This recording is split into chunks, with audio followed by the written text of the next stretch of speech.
and we're so thrilled to have Dr. Jill Biden with us today. And I have the great pleasure of introducing a couple of my bosses too. So Regent Alana Spiegel and Regent Leslie Smith right here. So thank you for being here. And so we are incredibly proud of the work we do here at CU Anschutz, and so thrilled to have Dr. Biden here to talk about the White House initiative on women's health research. And we are the perfect place to do that because we have the Ludeman Center right here for women's health research. And thank you to Lyda for being here as well. We're incredibly grateful for you.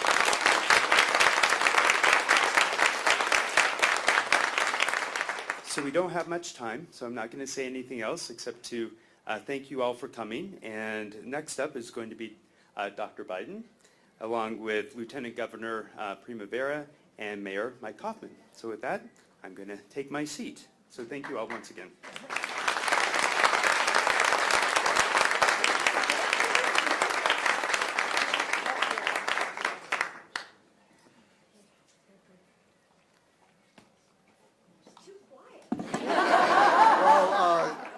Welcome all of you to the Anschutz Medical Center, which in the city of Aurora. So as a mayor of the city of Aurora, I'm extremely proud of this campus, and we hope to grow it in terms to be a major medical research center that is competitive not just in the United States but internationally. On behalf of the people who work and live in our great city, I'd like to again welcome you. I want to give special recognition and thanks to Lieutenant Governor Diane Primavera and to our First Lady, Dr. Jill Biden, for spending time in Aurora today. You will hear from both of them shortly. We're here today to talk about women's health and the need for our country to do more on women's health research. I applaud the President and the First Lady for their efforts to improve the health and lives of women throughout our country. You chose a great place in Colorado to discuss these efforts. Aurora has one of the largest healthcare and bioscience ecosystems in the nation. The Anschutz Medical Campus currently has 38,000 employees, 4,500 students at the University of Colorado, thank you, Todd, and an annual economic impact of $10 billion, which is some of the best and brightest from around the world are here working to make people's lives better through medical backgrounds, providing leading-edge patient care and education for our country's future doctors and researchers.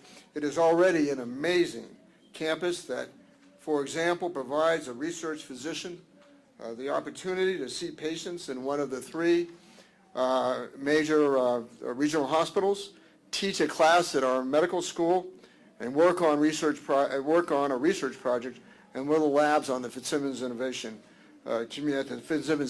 Community, all within walking distance. I serve as the chairman of the Fitzsimmons Innovation Community, and the vice chairman is Don Ellman, chancellor for the University of Colorado Anschutz Medical Campus. Together we continue to focus on attracting more bioscience innovation companies to the campus in order to make it more competitive, not just nationally, but internationally. The work that's done on the campus is critical to our country, and consequently, the campus is critical to our city. So with that in mind, I thank all of you for being in Aurora today at the Anschutz Medical Campus. Now I am pleased to welcome our Lieutenant Governor, Diane Primavera. Thank you.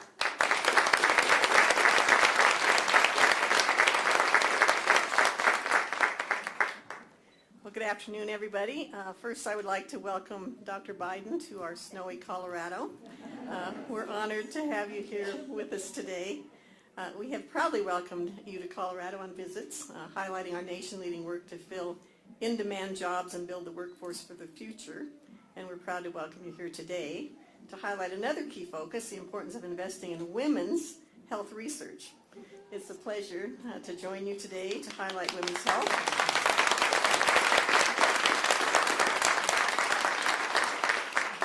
And to highlight women's health research and the important work we are leading here in Colorado. The governor and I are so excited to see the Biden-Harris administration leading the Cancer Moonshot and the White House Initiative on Women's Health Research.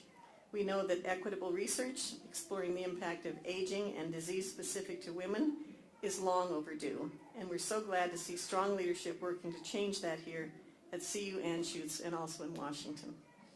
As a single mom myself and a grandma who's been diagnosed with cancer on 4 separate occasions, I know that healthcare plays an essential role when it comes to quality of life and whether or not someone is able to achieve their vocational, financial, and personal aspirations. Since day one, we've worked to expand access to high-quality, affordable health care for all Coloradoans across our state with the support of the Biden administration. I believe all roads lead to health, or in other words, many factors from food to housing to education open the door to wellness. As part of this work, I convene 2 health cabinets, including one that brings all state agencies together to discuss topics ranging from health equity to the social influencers of health. I also serve on the CU Cancer Center's Community Advisory Council. It's been an incredible honor to serve as Colorado's Lieutenant Governor, working alongside Governor Jared Polis to build what we call a Colorado for all, a place where people of all identities, walks of life, and backgrounds have the opportunity to thrive.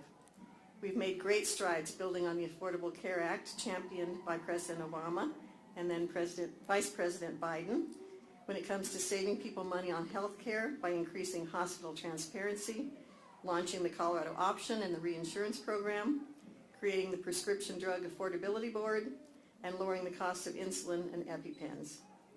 We've also protected the right to access contraception and abortion and ensured providers in the state are safe to do their job.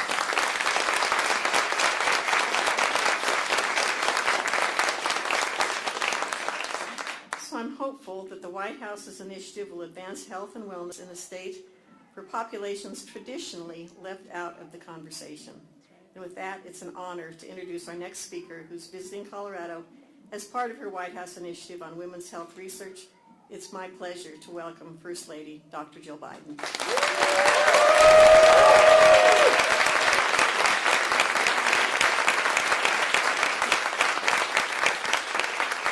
Thank you, Lieutenant Governor Primavera. You're a fighter and a true champion for the people of Colorado. And Diane, you took my breath away last night. It was very cold and late, and you were out at the airport to welcome me to Colorado. So your service knows no bounds. Thank you. And, I was actually kind of surprised when the plane landed and I put up the shade and I was like, oh my gosh, it's snowing. Don't you know it's April? But anyway, today marks 25 years since 12 students and a teacher were killed in the shooting in Columbine. And in this community almost 12 years ago, the same pain ripped through Aurora. This has to stop. Enough funerals, enough death. President Biden knows that. And that's why he's doing everything he can to protect our communities. But he can't do it alone. And Congress must act to end this senseless violence. So I'm asking you if you would please join me in a moment of silence.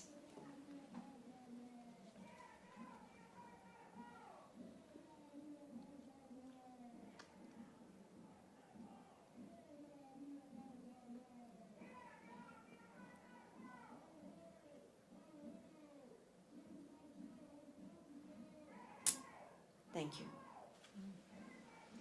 I know that's a little distracting, but we gotta just thank God we live in a democracy and we let that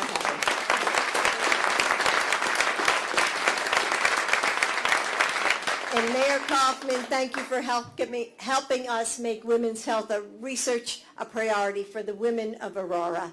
And you have dedicated yourself to common sense solutions for the people of Colorado, and the President and I applaud your leadership.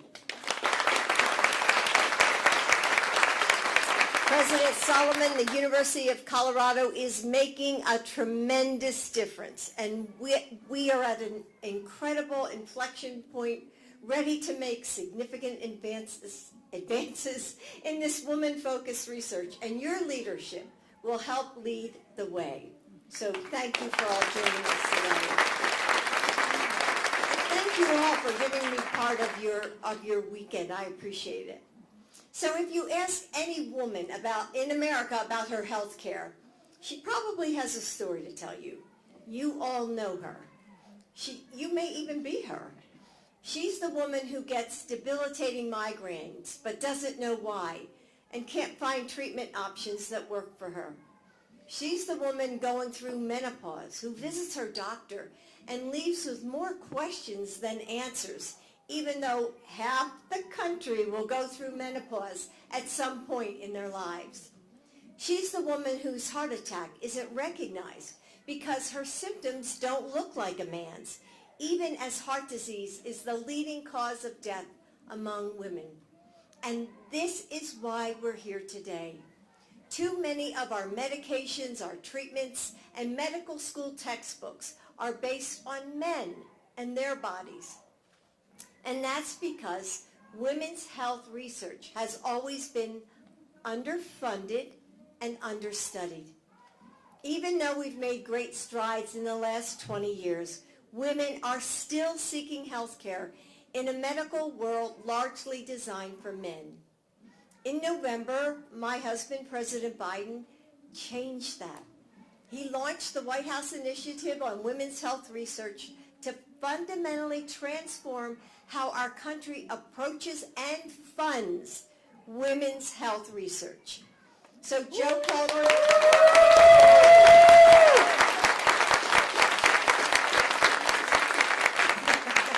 this is the right room for that. So Joe called on Congress to invest $12 billion into women's health research at this year's State of the Union. And we're pushing forward innovation that could be life-changing for women. We're making sure that when the government funds research, that work includes women from the beginning. And when we make discoveries, those ideas get to the women and their families waiting for answers. That's the power of research, to investigate and innovate, to help and heal, to build a better healthcare system. And somewhere in this room may be the idea that will cure cancer, cure heart disease, cure Alzheimer's, heart health, brain health, chronic diseases. You might just have the answers if we only dissolve the barriers standing in your way. Through the White House Women's Health Research Initiative, we begin to do just that. We will start to write new stories about women's health, ones where women leave doctors' offices with more answers than questions, where no woman or girl has to hear that, hey, it's all in your head, or it's just stress. We'll never hear that again. Where women don't just survive, they lead long, healthy, and happy lives. Thank you.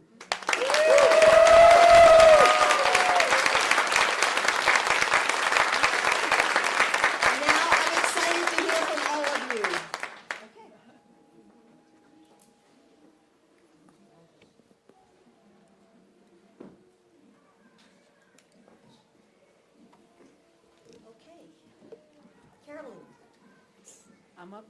You're up. Did you want to introduce yourself too? Yeah, I shall. Okay. But first I wanted to thank the Lieutenant Governor and the Mayor, and most of all, Dr. Biden. So thank you for everything you're doing, all of you. And thank you for hosting us today. So my name is Carolyn Missouri, and I am the chair of the White House Initiative on Women's Health Research. And it's really a pleasure to be here for this listening session. It gives us so much information and so much power to amplify our message, to hear what you're doing at this great center. And so what I thought would be the most helpful thing to do today is to really think together as we listen to a variety of people talk about their research. And I'd like to start with Dr. Regensteiner. I've known Judy for a long time. and it's been my pleasure to know her. She's very innovative in the way in which she conducts research, and she's very inclusive in terms of her interdisciplinary perspective, which is very much what's needed today in science. And so it's a pleasure to know her, pleasure to call her a colleague and a friend. And Judy, I wonder if you could just tell us briefly a little bit about the Ludeman Family Women's Health Research Center, and just really for the purpose of orienting us to the center.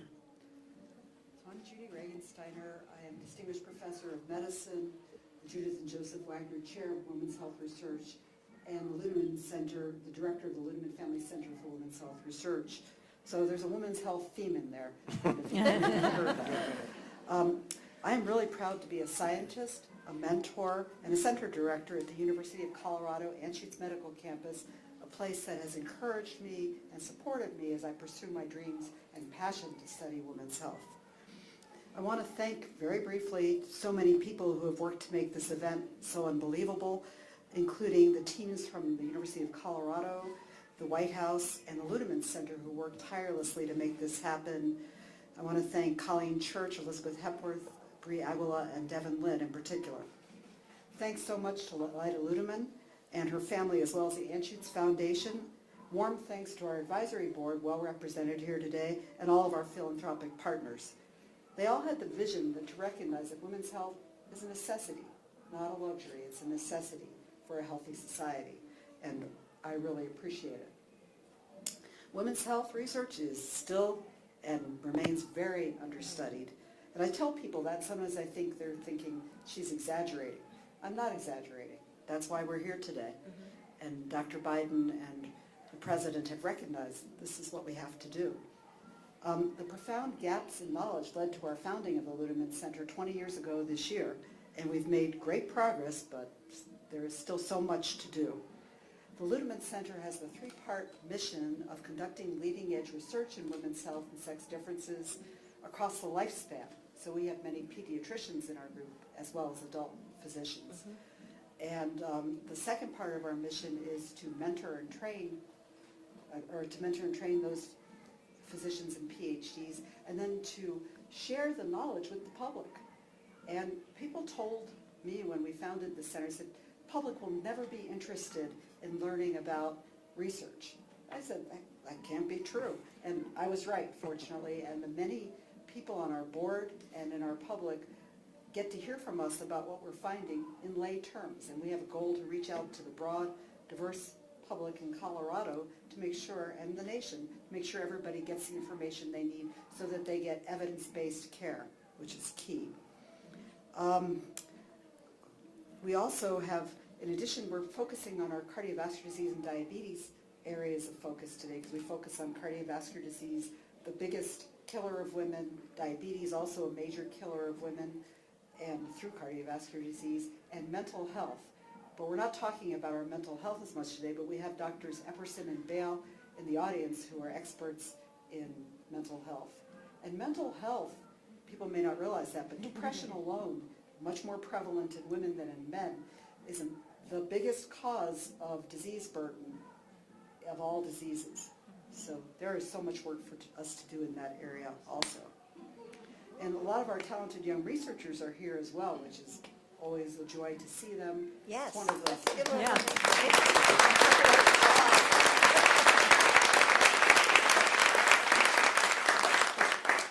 So my own research is in the sex differences and the cardiovascular consequences of type 2 diabetes, which is a common metabolic disease. It's very pervasive in affecting the metabolism of the whole body, especially with regards to insulin and glucose. And probably many of you are aware of it. About 38.4 million, that sounds pretty exact for approximately, but 38.4 million people have type 2 diabetes in the United States, and most of them will end up dying, sadly, of cardiovascular disease.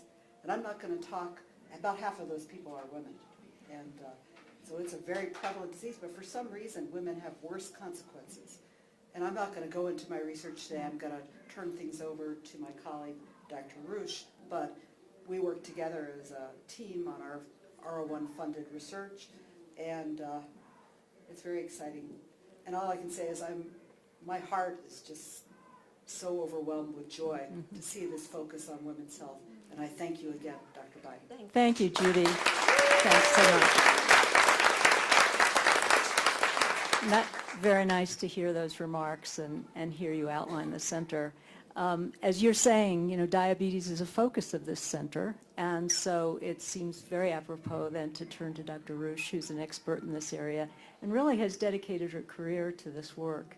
And as Judy mentions, one of the things that intrigues us about this is why women, in fact, do have worse outcomes in terms of their health when they have diabetes. I wonder if you might tell us a little bit about that, Dr. Rush. I would be so thrilled to. Should I tell you kind of who I am first? I wish you would, because I also made that mistake of not identifying myself.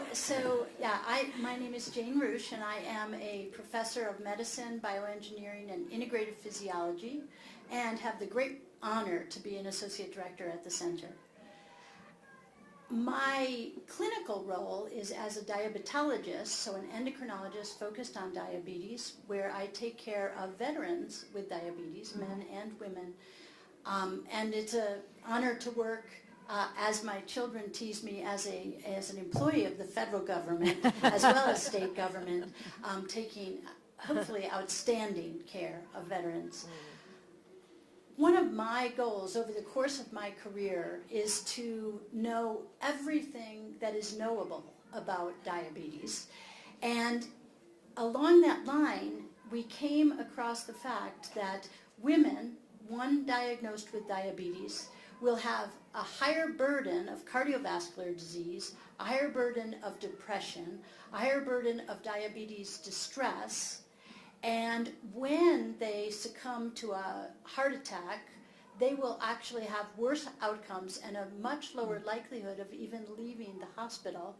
And then my other colleagues here today are going to tell us about heart failure, and women are twice as likely with diabetes to be hospitalized with heart failure. Mm-hmm. So, diabetes is bad. We're going to accept that. That's right. Diabetes also it encompasses 1 in 4 healthcare dollars in the United States, both for healthcare provision and loss of productivity. Our research is to try to understand some of the earliest events in the lives of a person with diabetes. We study adolescents as well as adults, men and women, girls and boys.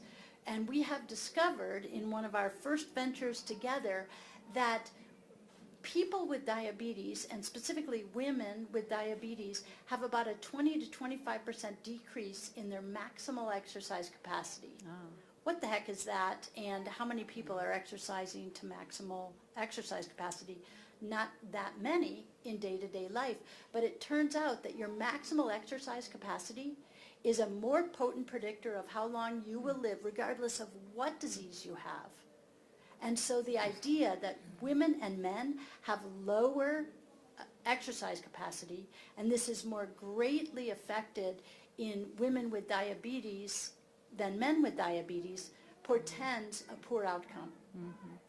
They also, the women with diabetes, and particularly adolescents or young women with diabetes, premenopausal, have a quadruple increase in their cardiovascular risk, and they've lost that cardioprotection.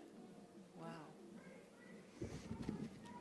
Impressive numbers. And yeah, I just, in listening to you, I want to ask though, is this on the rise with the increase that we're having in the country with obesity?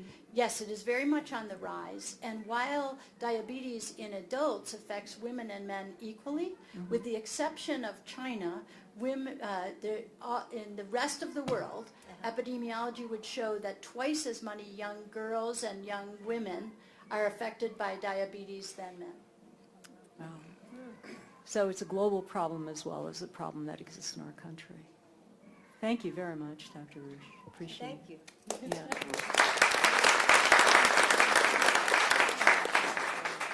So I'd like to transition over now to Dr. Broussard, and I wonder if you could tell us something about the work you do. My understanding is you focus a lot on the benefit of sleep. Yes, exactly. So my name is Josiane Broussard. I am a faculty in the Division of Endocrinology, Metabolism, and Diabetes here at CU. And I've been a Ludeman Center scientist actually since 2017, and have been really fortunate to get so much mentoring over the years, both career mentoring but also personal mentoring, to be honest. So I study the link between sleep and health, just like you mentioned. And in particular, we know that people who don't get enough sleep or have disrupted sleep or poor sleep quality have an increased risk for many different diseases. I specifically focus on the link to diabetes, but we also know they have an increased risk for obesity, heart disease, depression, many types of cancer, and overall just increased risk for death. But we really don't know why that's the case. It's still fairly a mystery, even why we sleep.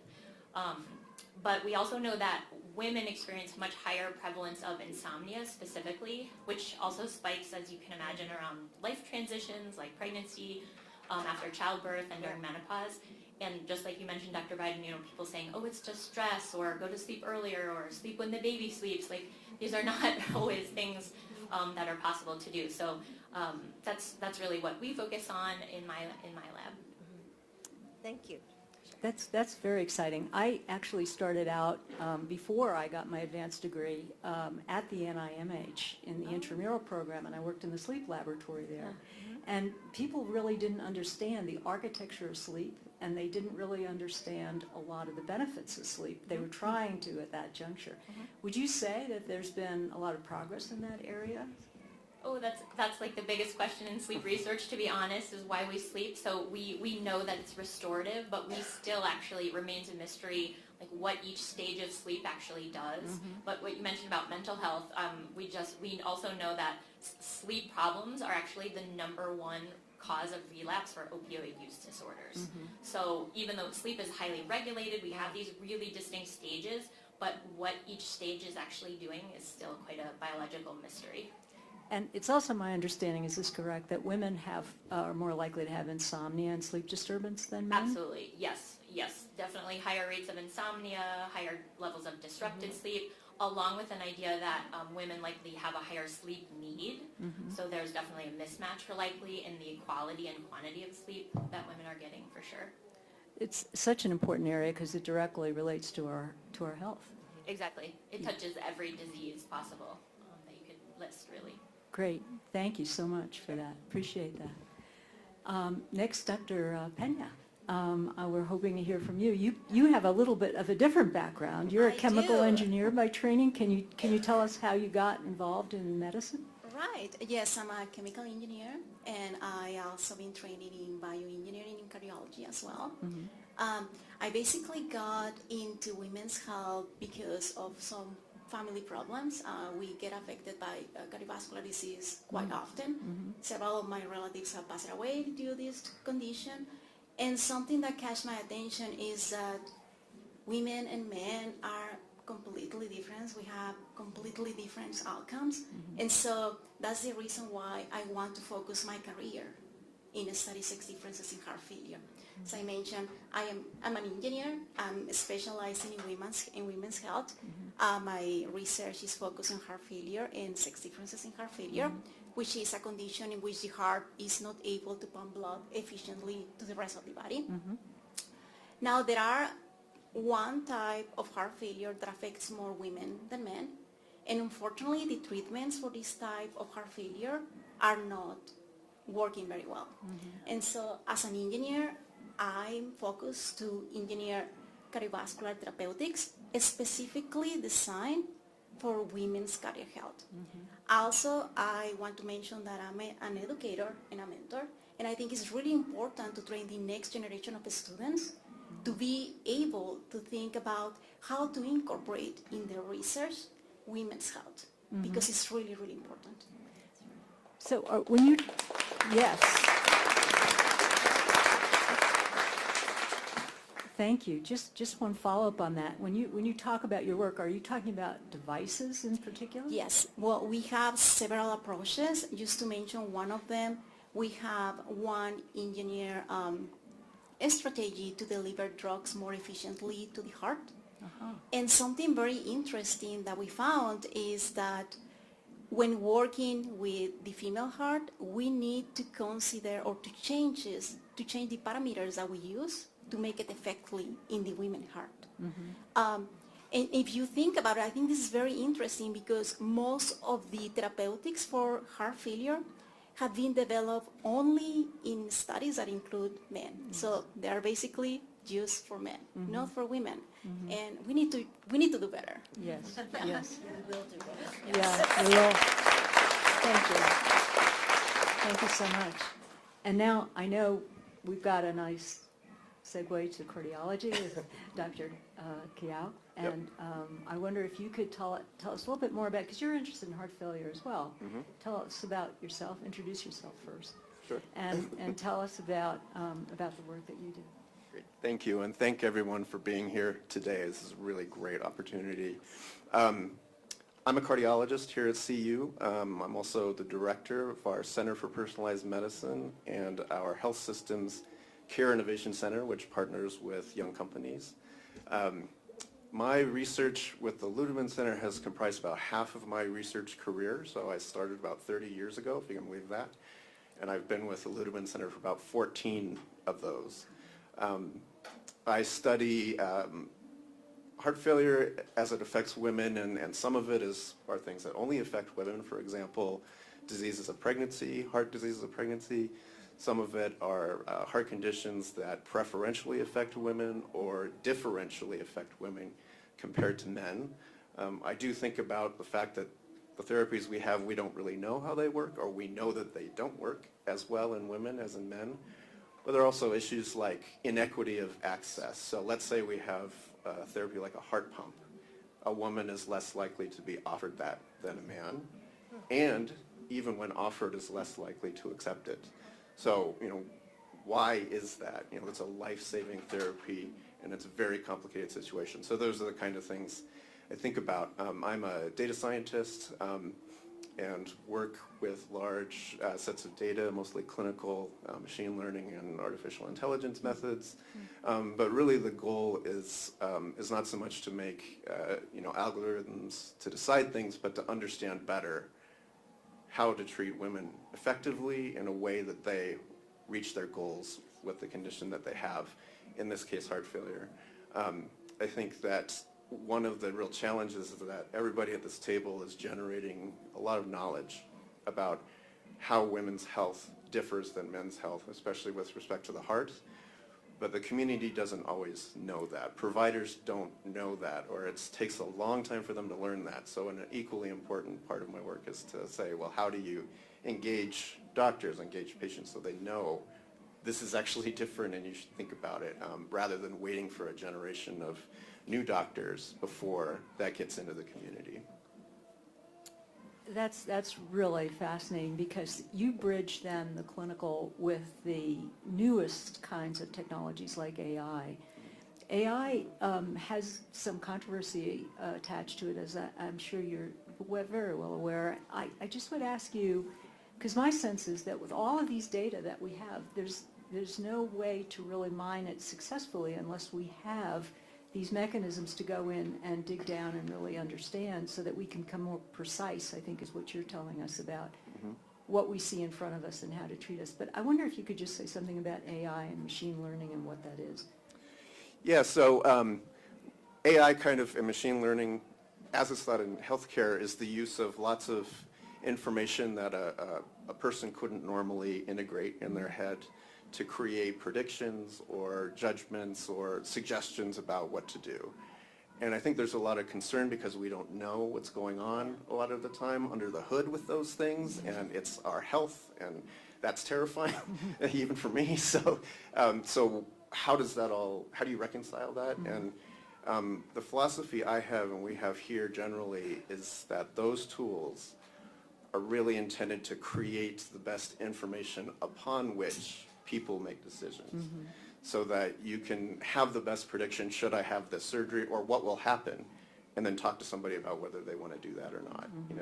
Not decide this person should have this surgery and this person should have that. It's really a supportive thing, and it sounds a little weird, but I think the way that I will hope to do it, AI would help reclaim the humanness in healthcare rather than replace it, by letting us focus on those things. Letting us understand the person better. Yes, Yeah. right, and then to serve them better. Yeah. Great, thank you. I don't know if anybody,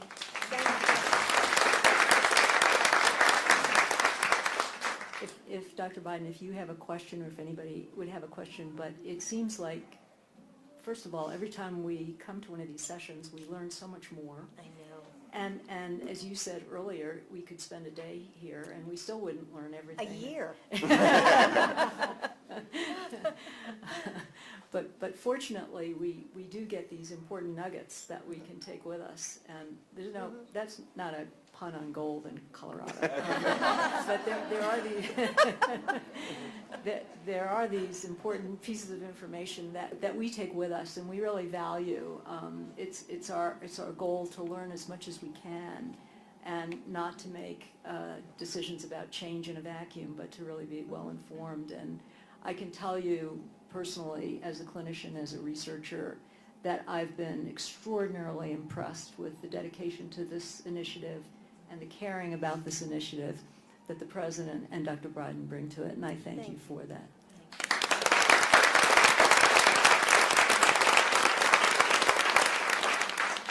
So I think at this juncture, I need a signal from Marty about, are we about ready to wrap? Because I know you have a schedule for us. Yes, and I'm getting the thumbs up. So sadly, I think we're going to have to take our leave. But again, I just wanted to thank everybody for coming today and having the opportunity to meet you and talk to you, and also having the opportunity to hear from all of the scientists here today. It's been a real pleasure. Thank you so much. Thank you.